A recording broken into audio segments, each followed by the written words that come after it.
Vous êtes ici depuis 28 ans, et vous n'arrivez pas à vous adapter? A souri le fils du PDG, en faisant glisser la lettre de licenciement sur le bureau. C'est fini pour vous. Quelques minutes plus tard, dans le hall, le partenaire du contrat à 4 milliards m'a aperçu, mon carton dans les bras. Prêt à conclure l'affaire? A-t-il demandé. Malheureusement non, ils viennent de me renvoyer. Il s'est retourné lentement vers l'immeuble, les mâchoires serrées. Ils ont fait quoi? Ils m'ont tendu un carton à 6h47 du matin. Pas un coup de téléphone, pas une. Réunion formelle avec les RH et une boîte de mouchoirs sur la table. Un simple email, envoyé à 6h15, avant même que le réveil de la plupart des gens ne sonne, me disant de me présenter au 3e étage, avant même que j'aie pu boire ma première tasse de café. Et quand je suis arrivé là-haut, Tran Holland était déjà debout dans le hall. Un garde de sécurité à ses côtés, les bras croisés, affichant ce genre d'expression qui demande de l'entraînement. Je m'appelle Wael Callaway. J'ai 50 ans, et ce matin-là, j'étais le directeur de la stratégie de Holland Capital. Groupe depuis 28 ans. 28 ans. J'ai commencé à une époque où le bâtiment avait encore de la moquette des années 80, et où le télécopieur était considéré comme une technologie de pointe. J'ai vu 3 récessions traverser cette entreprise, comme des tempêtes météo. Lente au début, puis brutale. J'ai survécu à 2 changements de propriétaire, j'ai vu défiler 4 PDG, et j'ai survécu à plus de changements d'images de marque que je ne pourrais en compter sans sortir les archives. J'ai restructuré toute la division des opérations en 2019, et j'ai négocié personnellement un cadre de chaîne d'approvisionnement, ce qui a réduit nos frais généraux annuels de 38 millions de dollars. Mon nom figurait sur plus de contrats que je ne pouvais en suivre sans replonger dans les dossiers, et pourtant, on me raccompagnait vers la sortie avant même l'arrivée du chariot de café. Tran, 33 ans, diplômé d'un MBA à Harvard, fils unique du PDG, installé depuis 3 mois dans un poste de vice-président que personne au sein de l'équipe dirigeante ne le croyait capable de mériter, m'a tendu une enveloppe scellée. Je ne l'ai pas ouverte tout de suite.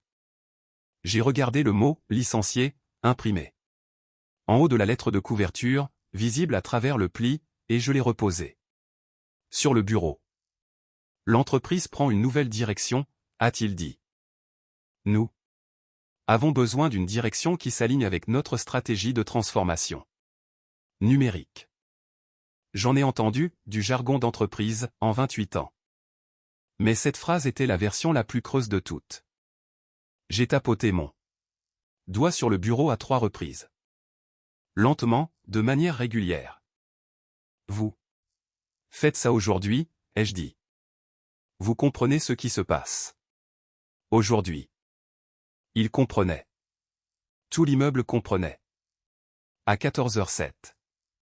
Après-midi là, nous devions nous asseoir avec Nolan Grave, PDG de Grave Énergie, un homme avec qui j'avais travaillé personnellement pendant 15 ans sur 4 affaires distinctes, afin de signer un contrat d'approvisionnement exclusif de 4 milliards de dollars. La plus grande transaction de toute l'histoire de Holland Capital. Un contrat que j'avais mis 3 ans à bâtir, en partant d'un simple appel à froid jusqu'à une lettre d'intention signée, en enchaînant les allers-retours en avion, en restant à des dîners jusqu'à minuit, et en reconstruisant la confiance chaque fois que quelque chose échouait de notre côté. Il y avait une clause d'homme clé, enfouie dans cet accord. J'avais insisté pour l'inclure lors du 3e tour de négociation, lorsque l'équipe juridique de Nolan émettait des réserves sur les garanties de calendrier. La clause me nommait spécifiquement. Elle stipulait que si je quittais l'entreprise avant la signature, pour toute autre raison que le décès ou un congé médical, Grave Énergie avait le droit de se retirer sans pénalité. Je l'avais intégré parce que j'avais compris une chose que Tran n'avait visiblement pas saisie. Nolan Grave ne faisait pas affaire avec Holland Capital. Il faisait affaire avec moi. Tran a jeté un coup d'œil aux gardes de sécurité, plutôt qu'à moi. Nous gérons la signature en interne. J'ai ramassé ma veste sur le dossier 2. La chaise, je l'ai pliée sur mon bras, et j'ai marché vers l'ascenseur sans dire un mot de plus. 9 étages. C'est tout ce que j'avais. Le hall était déjà en pleine effervescence quand les portes se sont ouvertes. Le personnel du matin arrivait avec des tasses achetées au chariot extérieur. Quelques membres du conseil d'administration arrivaient tôt pour ce qui devait être une journée historique. Et debout, près de l'entrée principale, entouré d'eux. Son équipe de 6 conseillers et avocats, se tenait Nolan Grave lui-même. Être en avance, chez Nolan, c'était la règle. L'avance signifiait toujours la même chose, il était prêt, il était déterminé. Et il s'attendait à ce que la partie adverse en fasse autant. Il m'a repéré. Avant même que je n'ai fait 3 pas hors de l'ascenseur, et a traversé le hall droit vers moi. Wade. Il a tendu la main et l'a serrée comme il l'a toujours fait. Ferme, sans comédie. Prêt à entrer dans l'histoire aujourd'hui. Il y a eu un changement, ai-je répondu. Je ne fais plus partie de l'entreprise. Il n'a pas lâché ma main. Répète. Un peu. Licencié ce matin. Effet immédiat. Derrière moi, j'ai entendu les chaussures de Tran claquer sur le marbre. Des pas rapides, qui rattrapaient leur retard. Monsieur Grave, si nous pouvions passer dans la salle de réunion. L'équipe est prête, et nous sommes prêts à avancer comme prévu. Nolan a lâché ma main, puis s'est retourné lentement. Quand un homme qui a bâti une entreprise énergétique de 4 milliards de dollars à partir d'un simple distributeur régional de carburant à Tulsa se retourne, et vous regarde comme. Nolan a regardé Tran Holland dans ce hall, vous comprenez la différence entre l'autorité et le simple titre. La vraie autorité n'a pas besoin de hausser le ton. Vous avez viré l'homme qui a bâti cet accord, a-t-il dit, d'un ton plat, sans l'ombre d'une question. Et le jour de la signature. C'était une décision d'ordre RH, monsieur. Cela n'a aucun impact sur les termes du contrat ou sur notre capacité à. Cela a un impact absolu sur le contrat. Nolan m'a regardé une dernière fois. Quelque chose est passé entre nous, sans qu'aucun mot ne soit nécessaire. Puis, il s'est tourné vers son équipe. On s'en va. Le hall s'est tu, de cette façon dont les grands espaces se taisent quand tout le monde retient son souffle. 18 employés de Hollande se trouvaient à portée de voix. Des membres du conseil d'administration se tenaient près des ascenseurs. Aucun n'a dit un mot. J'avais travaillé aux côtés de la plupart d'entre eux pendant près de 10 ans. J'ai posé le carton sur le rebord du bureau de sécurité, j'ai fait un signe de tête aux gardes, un gars nommé Pet, en poste. Depuis 2003 et qui connaissait ma commande de café par cœur, puis je suis sorti par la porte principale. L'air du matin m'a frappé, froid et pur. Je suis resté sur le trottoir pendant peut-être une minute entière, juste à le respirer. Pas d'emploi du temps, pas d'appel à passer. Pour la première fois depuis des années, il n'y avait absolument rien à mon calendrier. Puis, j'ai allé un taxi, j'ai éteint mon téléphone, et je suis rentré chez moi. Personne ne vous prépare à ce qu'on ressent réellement les premiers jours. Vous vous attendez à de la colère. Peut-être vous attendez-vous à être assis à la table de la cuisine, à repasser chaque conversation, chaque décision, en cherchant le moment où vous auriez pu le voir venir. C'est ce que les gens s'imaginent. En réalité, j'ai dormi d'un sommeil profond, sans réveil. Ce ne m'était plus arrivé depuis l'âge de 40 ans, époque où le travail avait commencé à tourner en boucle dans ma tête 24 heures sur 24, même en position horizontale. Je me suis réveillé le premier matin, il était plus de 8 heures, et l'appartement était calme. Je suis resté allongé un moment, juste à écouter ce silence. Je me suis préparé. Un vrai petit déjeuner. Des œufs, des tartines, la totale. Pas la barre de céréales attrapées au vol sur le comptoir, en courant pour attraper un appel de 7 heures. Je me suis assis à la table, et je l'ai mangé sans regarder le moindre écran. J'ai appelé mon frère Colton le deuxième jour. Il dirige une entreprise. Du bâtiment près de Columbus, construit des terrasses et des extensions, connaît tous les sous-traitants dans un rayon de 40 miles, et a des avis tranchés sur le grain du bois et le dosage du béton. Nous avons parlé pendant près de 2 heures d'une partie de pêche con. Planifiée vaguement depuis 3 ans, d'un camion qu'il envisageait d'acheter, et de la vieille boîte à outils de notre père, dont aucun de nous ne savait quoi faire. Pas un seul mot sur Holland Capital. Ce fut la meilleure conversation que j'avais eue depuis des mois. Le 4e jour, j'ai rallumé mon téléphone. 74 messages. Je les ai parcourus lentement, devant une seconde tasse de café. Sans me presser. Des anciens collègues dont je n'avais pas eu de nouvelles depuis des années. Certains prenaient des nouvelles avec une vraie inquiétude. D'autres cherchaient visiblement juste à obtenir des informations. Il y avait aussi une poignée de recruteurs, qui avaient vu les titres sans lire l'histoire complète. Enfin, 3 membres du conseil d'administration d'entreprise que j'avais aidé lors de transactions passées me laissaient un message du genre: dis-moi s'il y a quoi que ce soit que je puisse faire. L'un d'eux, un homme qui dirigeait une entreprise de logistique de taille moyenne à Cincinnati, a laissé un message vocal qui se terminait par « peu importe ce qui s'est passé là-bas, Wade, ces gens ne te méritaient pas. » J'ai sauvegardé ce message. Je ne suis pourtant pas du genre à garder les messages vocaux. L'action de Holland Capital avait chuté de 31% le jour de mon départ. Le lendemain matin, elle perdait encore 18%. Quelqu'un dans ce hall avait parlé. J'avais de forts soupçons sur l'identité de la personne, bien que je ne l'ai jamais confirmé, et à midi, le premier jour, tous les médias financiers spécialisés publiaient une variation de la même histoire. Grave Energy se retire d'un contrat de 4 milliards de dollars suite au licenciement du directeur de la stratégie. Les agences de presse ont relayé l'information dès le soir. Le lendemain matin, c'était imprimé dans les journaux.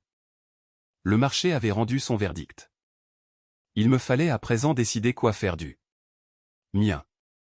Philippe Holland m'a appelé personnellement le 6e jour. J'ai failli laisser sonner. J'étais assis sur le balcon avec un café, à regarder la rue sans rien faire de particulier, et quand son nom est apparu sur l'écran, j'ai gardé le téléphone en main quelques secondes avant de répondre. Une partie de moi voulait voir combien de fois il appellerait avant d'abandonner. L'autre partie, celle qui avait passé 28 ans à résoudre des problèmes pour cette entreprise, a décroché. Il avait la voix d'un homme qui n'avait pas dormi depuis une semaine. Philippe Holland avait 68 ans, se trouvait à 3 mois d'une retraite qu'il planifiait depuis 2 ans, et il avait passé 4 décennies à bâtir une entreprise à laquelle son fils venait de donner un coup de masse en un seul matin. Wade, nous devons parler. Je vous écoute. Le conseil d'administration souhaite vous rencontrer. Il a marqué une pause. Je l'entendais choisir ses mots, comme le fait un homme qui sait qu'il n'y a aucune bonne façon de dire ce qu'il s'apprête à dire. La situation ici est pire que ce que nous avions anticipé. Je sais quelle est la situation, Philippe. Je lis les mêmes rapports que vous. Nous avons besoin que vous reveniez, pour stabiliser les relations clients. Pour ramener Nolan à la table des négociations, pour... Il s'est encore arrêté. Point pour réparer tout ça.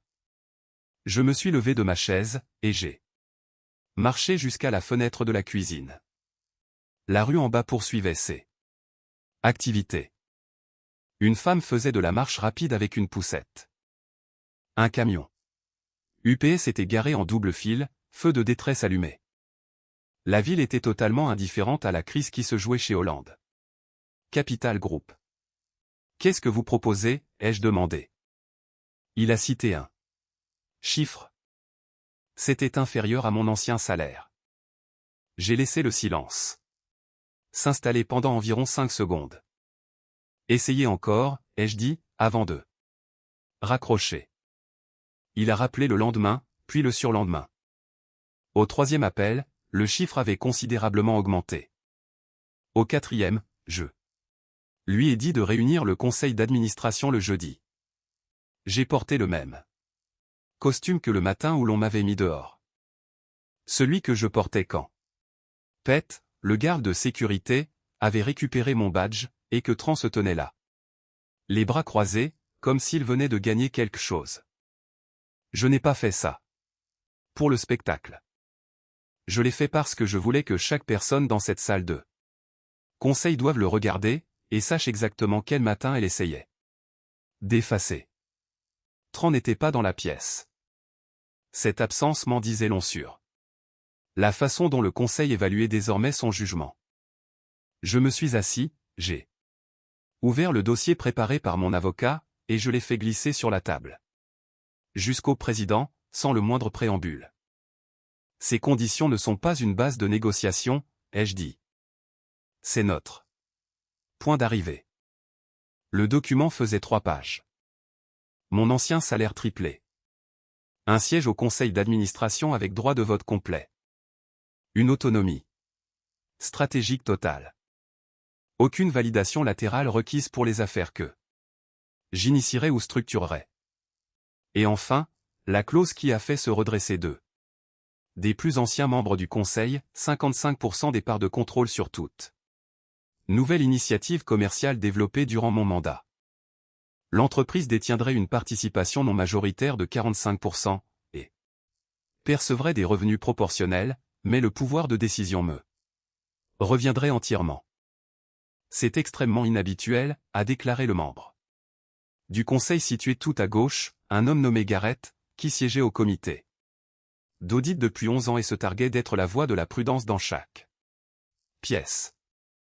Licencier son directeur de la stratégie par email à 6 heures du matin, le jour de la plus grande signature de contrat de l'histoire de l'entreprise, l'est. Tout autant, ai-je répondu. Considérez cela comme une assurance contre de futurs malentendus. Personne n'a ri. Personne ne le devait. Ils se sont regardés, de la façon dont les gens le font lorsqu'ils ont fait les comptes dans leur tête, n'aiment pas le résultat, mais ne trouvent pas de meilleure option. Le président, un homme avec qui j'avais travaillé lors de 2 transitions de propriété, a pris son stylo sans dire un mot de plus. Un par un, autour de la table, ils ont tous signé.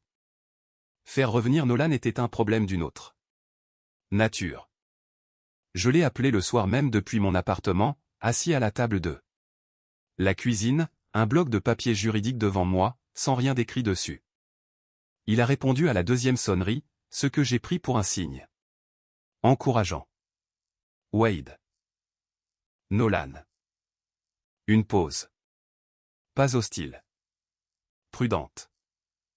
Tu sais à quel point je te respecte, a-t-il dit. Je te le dis depuis 15 ans, et je l'ai pensé à chaque fois. Mais j'ai vu ton entreprise te foutre à la porte le jour le plus important d'une négociation de 3 ans, devant toute mon équipe. Ce n'est pas quelque chose que je balaie facilement. Je ne te demande pas de le balayer, ai-je dit. Ce que je te demande, c'est de séparer l'entreprise de la personne avec qui tu fais réellement affaire. Tu ne signais pas ce contrat avec Holland Capital, tu le signais avec moi.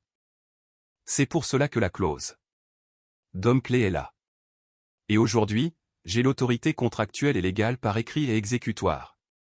Avec de réelles conséquences en cas de violation pour garantir chaque engagement que je prends envers toi. Silence à l'autre bout du fil. Avec Nolan, le silence n'était jamais vide. Il réfléchissait à voix haute avec les autres, mais avec moi, il se taisait quand il pensait vraiment. Les conditions seront différentes, a-t-il fini par dire. Je sais. Je ne parle pas de petits ajustements, Wade. C'est nettement différent. Je m'y attendais. Marge, calendrier, critères de performance. Tout est à rouvrir. D'accord. Autre pause, plus longue cette fois. Explique-moi.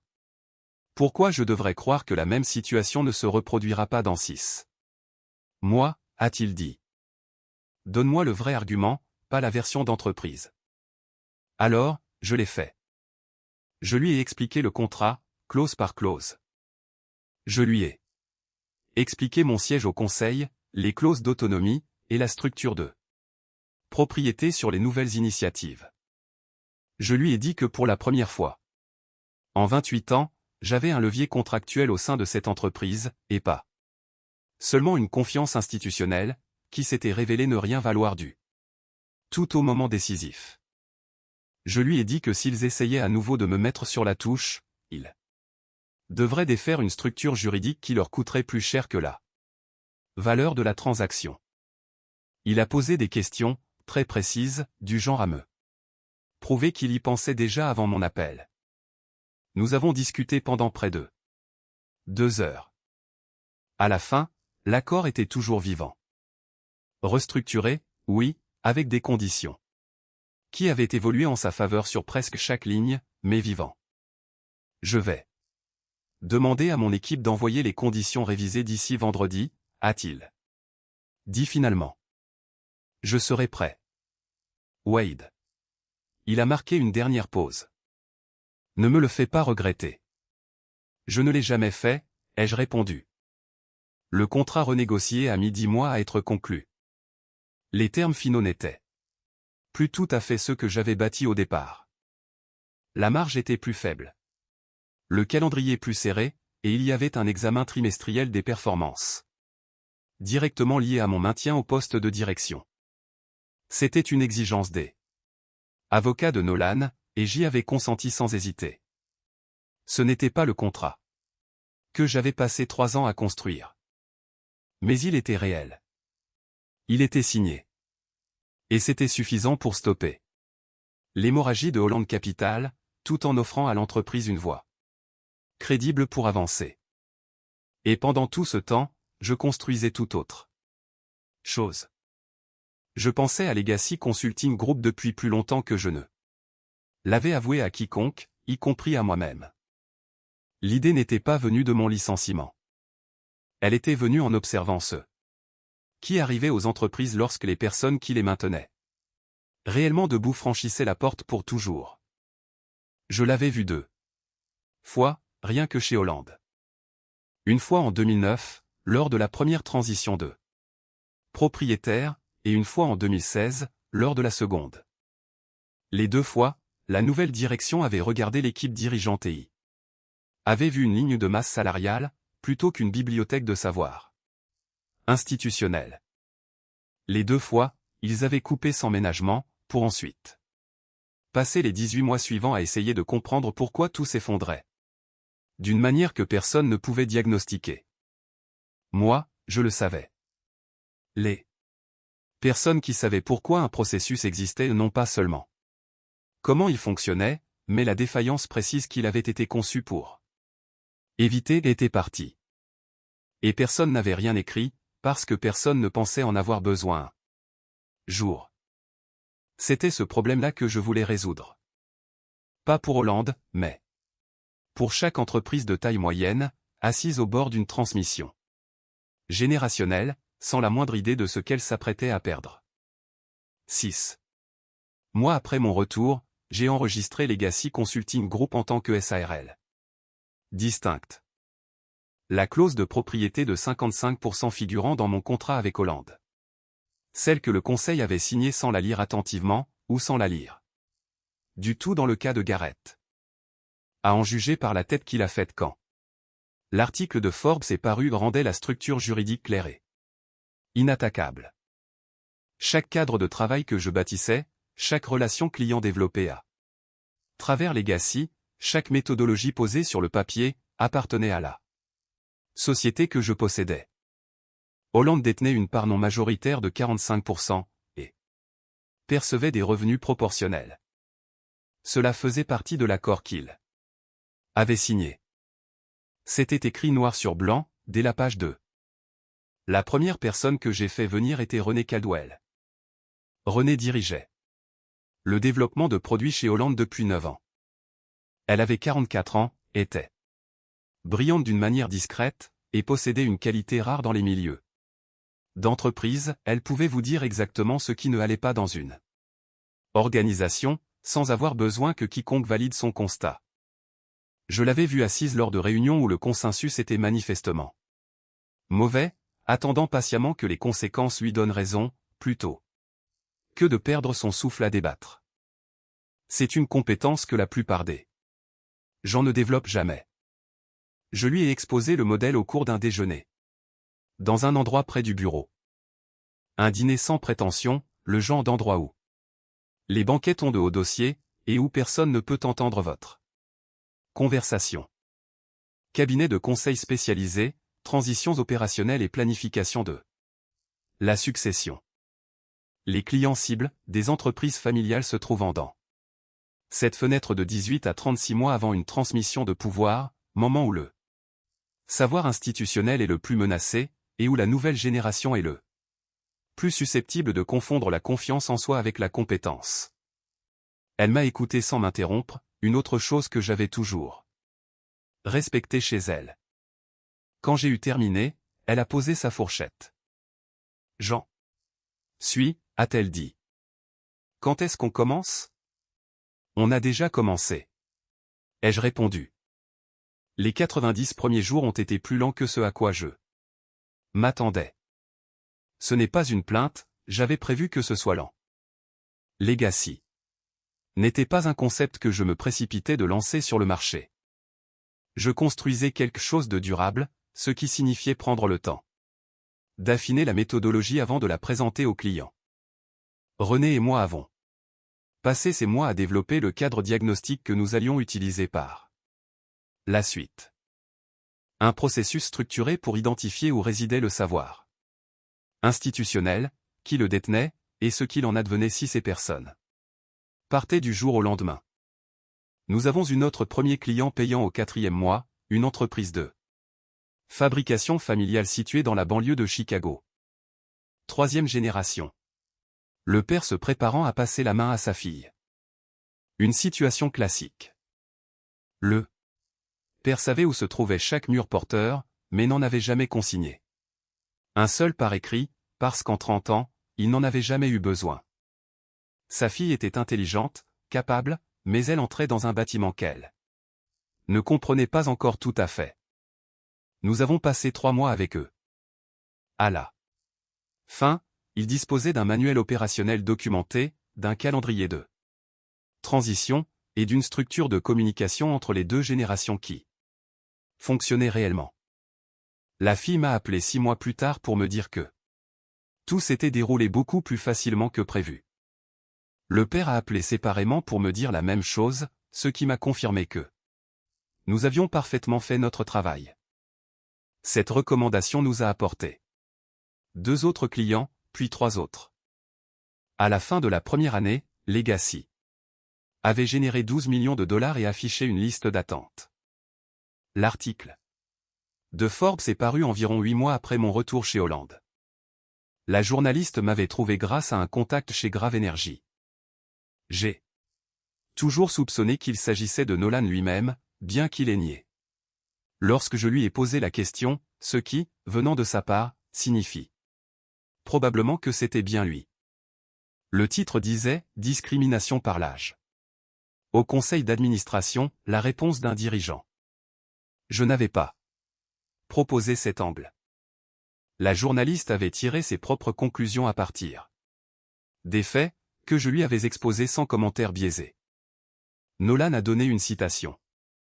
Il a déclaré que le savoir institutionnel était l'actif le plus systématiquement sous-évalué du monde des affaires américain, et que toute entreprise prête à jeter des décennies d'expérience opérationnelle pour des raisons d'apparence méritait exactement ce qui lui arrivait. C'était le genre de citation sur laquelle on ne revient pas après publication. Elle a été reprise dans 14 publications spécialisées dès la première semaine, et a fini dans 3 études de cas d'école de commerce avant la fin de l'année. Le téléphone a sonné sans interruption pendant 3 semaines. Le conseil d'administration de Hollande a découvert l'existence de Legacy de la même manière que le reste du monde des affaires, en le lisant avec leur café du matin. Le président m'a appelé dans l'heure Sa voix avait cette monotonie particulière d'un homme qui cherche à contrôler ses émotions. Vous auriez pu nous en parler, a-t-il dit. Je vous en ai parlé, ai-je répondu. Page 2, section 4, paragraphe 3. Le contrat que vous avez signé, vous tous. Un long silence. Le conseil va se poser des questions. Sur votre implication, a-t-il poursuivi, sur le fait de savoir si cela ne crée pas un conflit. Le conseil a approuvé un contrat de travail qui autorisait explicitement cette structure, ai-je coupé. S'il y a des questions, elles portent sur la vérification préalable du conseil. Lui-même, pas sur ma conduite. Il n'a plus rappelé après cela. En tout cas, pas au sujet de Legacy. Philippe a pris sa retraite comme prévu, 3 mois après. Mon retour, aussi discrètement qu'un homme peut quitter une entreprise que sa famille a dirigée pendant 40 ans. Une direction externe est arrivée, une femme nommée Carole Brigg, recrutée chez un concurrent. Aucun lien avec la famille Hollande. Aucun enjeu émotionnel à protéger le patrimoine de qui que ce soit, si ce n'est celui de l'entreprise. Elle était exactement ce dont cet endroit avait besoin. Tran a été relégué à un rôle de conseiller junior dès le premier mois du mandat de Carole. Il a démissionné 14 mois après le matin où il m'avait tendu cette enveloppe, annonçant sur LinkedIn qu'il poursuivait une opportunité entrepreneuriale dans le secteur de la fintech. J'ai lu le message une fois, puis je n'y ai plus pensé. J'avais une entreprise à diriger. La 3e année, Legacy Consulting Group comptait 24 employés, et sa liste de clients incluait 6 entreprises que la plupart des gens de notre secteur reconnaîtraient immédiatement. Nous n'étions pas le plus grand cabinet de conseil du secteur, et nous ne cherchions pas à l'être. Le modèle fonctionnait précisément parce que nous restions concentrés, transition opérationnelle, planification de la succession, et préservation du savoir institutionnel pour les entreprises familiales ou dirigées par leurs fondateurs. Dans cette fenêtre critique avant la transmission, nous ne courions pas après les contrats du Fortune 500, et nous ne cherchions pas à nous étendre aux conseils en stratégie ou aux acquisitions. Chaque fois que quelqu'un suggérait d'élargir notre champ d'action, je répétais la même chose, nous faisons une seule chose, nous la faisons mieux que quiconque, et nous ne la diluons pas. René gérait les opérations quotidiennes avec la même clarté qu'elle apportait dans chaque pièce où je l'avais vu travailler. Pour ma part, je m'occupais du développement commercial et des relations avec les grands clients, les fondateurs, les patriarches, ces hommes et ces femmes qui avaient passé 30 ou 40 ans à bâtir quelque chose et qui cherchaient maintenant à le transmettre sans le voir s'effondrer entre les mains de la génération suivante. Ces conversations exigeaient un type de crédibilité bien particulier. On ne l'apprend pas dans une étude de cas. Il faut avoir vécu quelque chose d'assez proche pour que la personne en face de vous croie que vous comprenez ce qui est réellement en jeu pour elle. Je le comprenais, à chaque fois. Au cours de la 4e année, un groupe de capital investissement, qui suivait notre croissance depuis environ 18 mois, nous a contactés par l'intermédiaire d'un tiers. Il voulait discuter d'un rachat. J'ai accepté la réunion, ce qui ne veut pas dire que j'acceptais quoi que ce soit, mais j'y suis allé. Ils ont posé un chiffre sur la table avant même que je n'ai fini de verser l'eau. 45 millions de dollars. Je possédais 55% de Legacy Consulting Group. J'ai fait le calcul mental pendant que l'homme en face de moi m'expliquait encore la logique derrière cette évaluation. Je n'ai pas pris de stylo. Je n'ai pas changé d'expression. Je l'ai simplement laissé terminer, j'ai posé 4 questions précises sur la structure du complément de prix et le calendrier de transition, puis je lui ai dit que mon avocat lui répondrait dans la semaine. Nous avons conclu l'affaire un mardi après-midi, 4 ans et 3 mois. Après que Pete, le garde de sécurité, eut récupéré mon badge au bureau d'accueil de Holland Capital Group. Pas de carton, pas d'escorte de sécurité, pas de mes envoyés avant le lever du soleil. J'ai signé les papiers autour de notre propre table de réunion, dans nos propres bureaux, ceux que j'avais loués avec un chèque personnel 4 ans plus tôt, à une époque où la SARL comptait exactement 2 employés et une méthodologie que nous n'avions pas encore fini de rédiger. Lorsque la confirmation du virement est arrivée sur mon téléphone, je l'ai posé face contre table, et je suis resté assis là pendant environ 30 secondes. Puis, je l'ai repris et j'ai appelé René. Ce soir-là, j'ai emmené toute l'équipe dîner. Pas un traiteur dans une salle de réunion, mais un vrai restaurant, des tables rondes, un bar ouvert, le genre de soirée où les gens se parlent vraiment, au lieu de rester debout avec une assiette à la main à faire de la conversation polie sur les résultats du trimestre. À un moment donné, René s'est levé et a levé son verre. Au second acte, a-t-elle dit. J'ai tapoté la table 3 fois, puis j'ai levé le mien. Les gens me posent la même question chaque fois que je raconte cette histoire. Ils veulent savoir si j'étais en colère.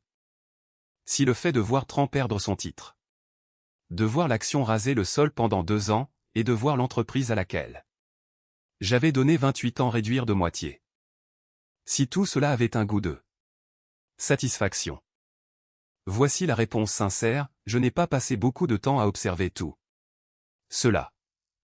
J'étais occupé. Mais je veux parler de l'autre aspect de la question.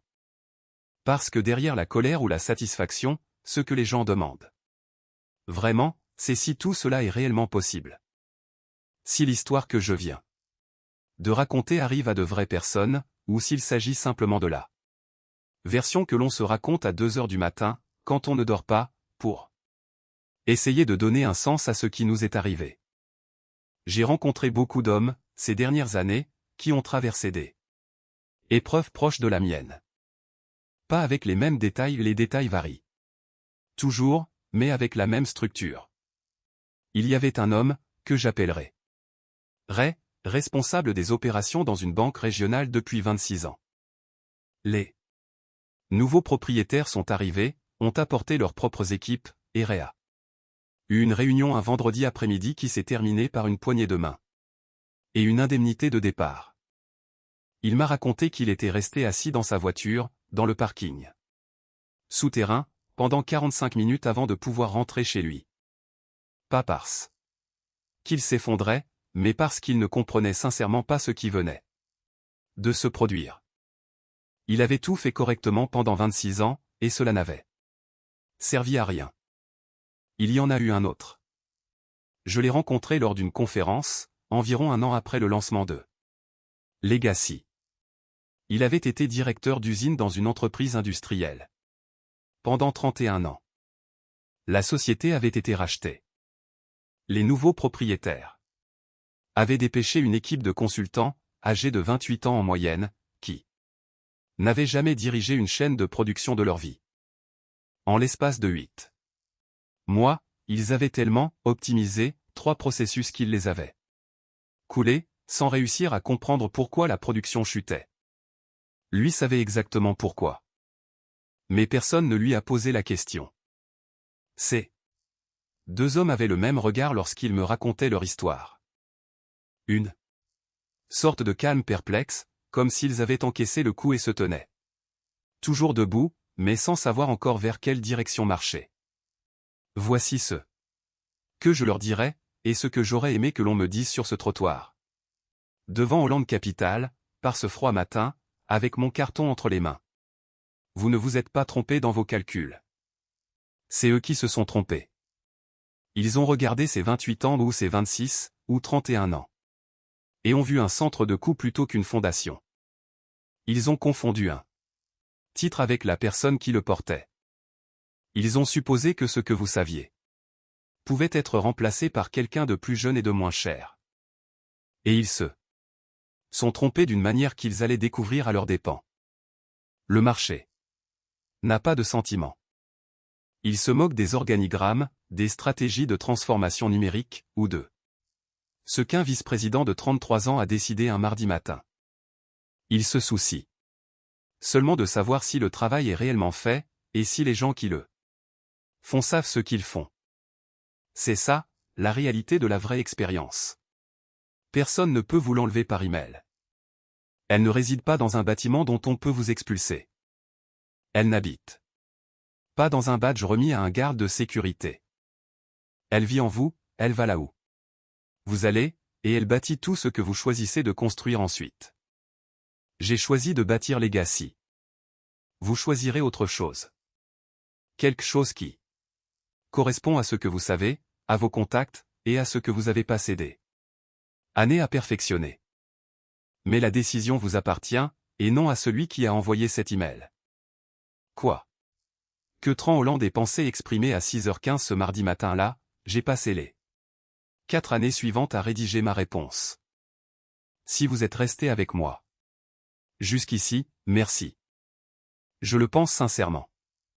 Laissez un commentaire et dites-moi. Quelle partie a le plus résonné en vous? Je les lis tous, sans exception. Les hommes qui ont essayé de vous rabaisser n'ont jamais imaginé que vous utiliseriez l'espace vide qu'ils ont laissé pour bâtir quelque chose de plus grand que ce qu'ils vous ont pris. L'expérience n'est pas une dette qui expire. C'est un intérêt composé. Plus il l'ignore longtemps, plus elle prend de la valeur au moment où vous la récoltez enfin.